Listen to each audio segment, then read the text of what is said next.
Welcome to career Malayalam 24/7. എൻ്റെ പേര് Jiji. So ഇന്ന് നമ്മൾ നോക്കാൻ പോകുന്നത് നമ്മുടെ ഡെയിലി ഉള്ള നമ്മുടെ ആക്സിസ് ബാങ്കിന്റെ ഹയറിംഗ് ആണ് നമ്മൾ നോക്കാൻ പോകുന്നത്. നമുക്കറിയാം ആക്സിസ് ബാങ്കിലെ ഡെപ്യൂട്ടി മാനേജർ എന്ന് പറയുന്ന തസ്തികയിലേക്ക് മീൻസ് വിളിച്ചിട്ടുണ്ട്.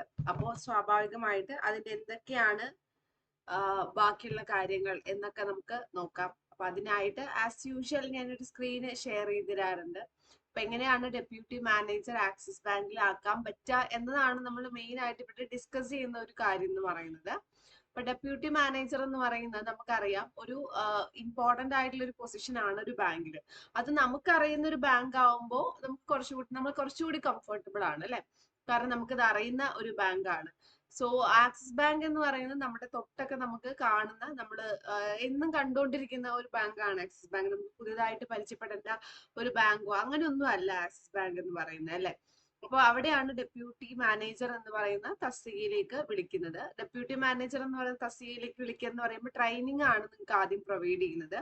ഓഫ് കോഴ്സ് ഫീസ് ഉണ്ടോ ചോദിച്ചു കഴിഞ്ഞാൽ ഫീസ് ഒക്കെ ഉണ്ട്. അപ്പൊ ട്രെയിനിങ് കഴിഞ്ഞിട്ട് പക്ഷെ നിങ്ങൾ ഉദ്ദേശിക്കുന്ന പോലെയല്ല, നമ്മൾ ആദ്യം കുറച്ച് ഫീസ് കൊടുത്തിട്ട് ബാക്കിയൊക്കെ EMI സാലറി കിട്ടിയിട്ട് പേ ചെയ്താൽ മതി ബാക്കിയൊക്കെ. അപ്പൊ ആദ്യം തന്നെ എല്ലാ പൈസയും കൊടുക്കേണ്ട കാര്യം അങ്ങനെയൊന്നുമില്ല ഇവിടെ. ഇനി ഇവിടെ ഹയറിംഗ് പ്രോസസ് നമുക്ക് നോക്കാം. ആദ്യം നമുക്ക് രജിസ്ട്രേഷൻ ആണ് വരുന്നത്. രജിസ്ട്രേഷൻ വരുന്നത് 299 രൂപയാണ് രജിസ്ട്രേഷന് വേണ്ടിയിട്ട് നിങ്ങൾ അടയ്ക്കേണ്ടത്. അങ്ങനെ രജിസ്ട്രേഷൻ ചെയ്യുക, ഡോക്യുമെന്റ് ഒക്കെ അപ്ലോഡ് ചെയ്തിട്ട് ഒരു ഓൺലൈൻ ടെസ്റ്റ് വരുന്നുണ്ട്. അപ്പൊ ഓൺലൈൻ ടെസ്റ്റ് എന്ന് പറയുന്നത് നമുക്ക് നോക്കിക്കഴിഞ്ഞെന്ന് വെച്ചാൽ ഈ ഓൺലൈൻ ടെസ്റ്റിൽ എന്തായിരുന്നു, ഓൺലൈൻ ടെസ്റ്റിലാണ് നമുക്ക് ലൈക്ക് ഇപ്പോ പറയുവാണെങ്കിൽ നമ്മൾ ഓൺലൈൻ ടെസ്റ്റിലാണ് നമുക്ക് ഈ നമ്മളെ ഒരു അസസ് ചെയ്യാണ് മെയിൻ ആയിട്ട്. നമ്മളെയാണ് ഇവിടെ അസസ് ചെയ്യുന്നത്. അപ്പൊ നമ്മളെ അസസ് ചെയ്യാന്ന് പറയുമ്പോൾ എങ്ങനെയാണ് നമ്മളെ അസസ് ചെയ്യുന്നത്? നമുക്ക് മാക്സിമം അല്ലെ, നമ്മളുടെ ഒരു മാക്സിമം ആണ് ഇവിടെ എല്ലാവിടെയും നമ്മൾ കൊടുക്കുന്നത്. അപ്പൊ ഈ ഒരു മാക്സിമം എന്ന് പറയുമ്പോൾ സ്വാഭാവികമായിട്ട് എന്താണ് അവിടെ ഉദ്ദേശിക്കുന്നത്? ഈ ഒരു മാക്സിമത്തില് നമ്മള് എന്താണ് ഒരു അസസ്മെന്റ് ചെയ്യാന്ന് പറയുന്നത് നമ്മളെ കുറിച്ചാണ്. ഒരു ഇൻബിറ്റ്വീൻ ഒരു ജസ്റ്റ് ഒരു കാര്യമല്ല, നമ്മളെ കുറിച്ചാണ് അസസ് ചെയ്യുന്നത്.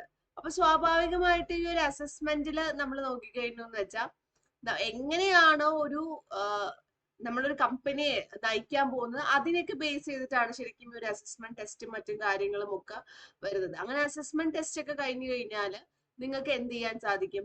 ഇവിടെ നേരെ ഇന്റർവ്യൂ ഉണ്ട്. ഇന്റർവ്യൂ എന്ന് പറയുമ്പോൾ 2 സ്റ്റേജസ് ഓഫ് ഇന്റർവ്യൂ ഉണ്ട്. ഇപ്പൊ നോർമൽ ആയിട്ട് നമ്മൾ നോക്കിക്കഴിഞ്ഞാല് ഇപ്പൊ പുതിയതായിട്ട് ഏതൊരു സ്ഥലം എടുത്തു കഴിഞ്ഞാലും, ഇപ്പോ നമ്മൾ ഏതൊരു കമ്പനി എടുത്തു കഴിഞ്ഞാലും അത്യാവശ്യം കുഴപ്പമില്ലാത്ത കമ്പനി ആണെങ്കിൽ നമുക്ക് അവിടെ 2 സ്റ്റേജസ് ഓഫ് ഇന്റർവ്യൂ ഉണ്ട്. ഇവിടെയും അതുപോലെ എന്തായിരുന്നു, 2 സ്റ്റേജ് ആണ് ഇന്റർവ്യൂ വരുന്നത്. അപ്പൊ ഈ 2 സ്റ്റേജ് ഇന്റർവ്യൂ എന്ന് പറയുമ്പോൾ സ്വാഭാവികമായിട്ട് നമുക്ക് മനസ്സിലാക്കണം എന്തായിരുന്നു അത്. എല്ലാ കമ്പനികളിലും നമുക്കുള്ള ഇന്റർവ്യൂ ആണ് ഈ 2 സ്റ്റേജ് ഇന്റർവ്യൂ എന്ന് പറയുന്നത് അല്ലെ. എല്ലാ കമ്പനികളിലും നമുക്ക് ഈ ഒരു ഇന്റർവ്യൂ നമുക്ക് കാണാൻ സാധിക്കും.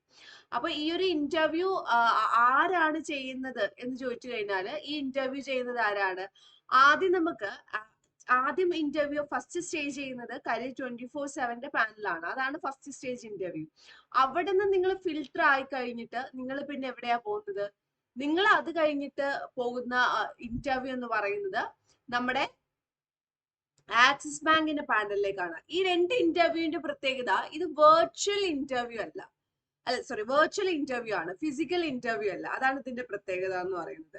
അപ്പൊ ഫിസിക്കൽ ഇന്റർവ്യൂ അല്ല എന്ന് പറയുമ്പോൾ നമുക്ക് നേരിട്ട് പോയിട്ട് ഹാജരാകേണ്ട കാര്യമില്ല. ഓക്കെ, അതാണ് നമ്മൾ പറയുന്നത് വെർച്വൽ ഇന്റർവ്യൂ. ഓൺലൈൻ ആയിട്ടാണ് ഈ ഇന്റർവ്യൂ നടക്കുന്നത്.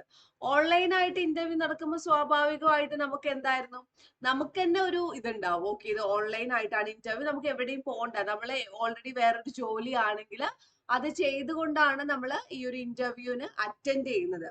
അതുകൊണ്ട് ആ ഒരു പ്രശ്നം അങ്ങനെ ഒന്നും നമുക്ക് വരുന്നില്ല. ഇനി അടുത്ത നമ്മൾ നോക്കിക്കഴിഞ്ഞു എന്ന് വെച്ചാൽ, അടുത്ത ഒരു സ്റ്റേജ് നമ്മൾ നോക്കിക്കഴിഞ്ഞു എന്ന് വെച്ചാൽ, ഇത് കഴിഞ്ഞിട്ട് 2 ഇന്റർവ്യൂ കഴിഞ്ഞ് ആക്സിസ് ബാങ്കിന്റെ പാനൽ ഇന്റർവ്യൂ കഴിഞ്ഞു. പാനൽ ഇന്റർവ്യൂ കഴിഞ്ഞു കഴിഞ്ഞാൽ അടുത്ത എന്തായിരുന്നു വരുന്നത്? നമുക്ക് ഇതിന്റെ മൊഡ്യൂളാണ്, 4 മൊഡ്യൂളായിട്ടാണ് വരുന്നത്. ആദ്യത്തെ മൊഡ്യൂളിൽ നമ്മൾ നോക്കിക്കഴിഞ്ഞാൽ ആദ്യത്തെ മൊഡ്യൂളിലാണ് നമ്മൾ ഈ വീട്ടിലിരുന്ന ഓൺലൈൻ ക്ലാസ്. അടുത്ത 2 മൊഡ്യൂളിലാണ് നമുക്ക് ഓഫ്ലൈൻ ആയിട്ട് എവിടെ പോകേണ്ടി വരുന്നത്? പൂനെയിലേക്ക് പോകുന്നത്. അപ്പൊ തന്നെ നമുക്ക് സ്റ്റൈപ്പൻഡ് 40,000 കൂടുതലുണ്ട്. അത് കഴിഞ്ഞ് 2 മാസം ആക്സിസ് ബാങ്കിന്റെ ബ്രാഞ്ചസിൽ ഇന്റേൺഷിപ്പ് വരുന്നുണ്ട്. ഇന്റേൺഷിപ്പ് വരുന്നതിൽ എത്രയായിരുന്നു? 2 മാസം ഇന്റേൺഷിപ്പില് സ്വാഭാവികമായിട്ട് അവിടെ എന്താണ് വരുന്നത്? 2 മാസം ഇന്റേൺഷിപ്പില് 40,000 രൂപയിൽ കൂടുതൽ സാലറി ആക്സിസ് ബാങ്ക്. അത് കഴിഞ്ഞിട്ടാണ് ട്രെയിനിങ് വരുന്നത്.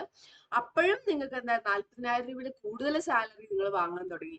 സാലറി കിട്ടിയിട്ട് 6 മാസത്തിന് ശേഷം മാത്രം നിങ്ങൾക്ക് EMI ആയിട്ട് അടച്ചാൽ മതിയാവും കേട്ടോ. അപ്പൊ നിങ്ങൾ ഒരു ഡെപ്യൂട്ടി മാനേജർ ആയിട്ട് ഒരു സ്ഥാപനത്തിൽ കയറി കഴിഞ്ഞാൽ അത്യാവശ്യം നല്ല രീതിയിൽ നിങ്ങൾക്ക് ആ സ്ഥാപനത്തിൽ എത്താൻ സാധിക്കും, ഹെഡ് വരെ എത്താൻ സാധിക്കും. കൂടുതൽ ഡീറ്റെയിൽസിന് താഴെ കമന്റ് ബോക്സിലും ഡിസ്ക്രിപ്ഷനിലും ലിങ്ക് കൊടുത്തിട്ടുണ്ട്. നിങ്ങൾ ജസ്റ്റ് ഒന്ന് ഫില്ല് ചെയ്താൽ മതി കേട്ടോ.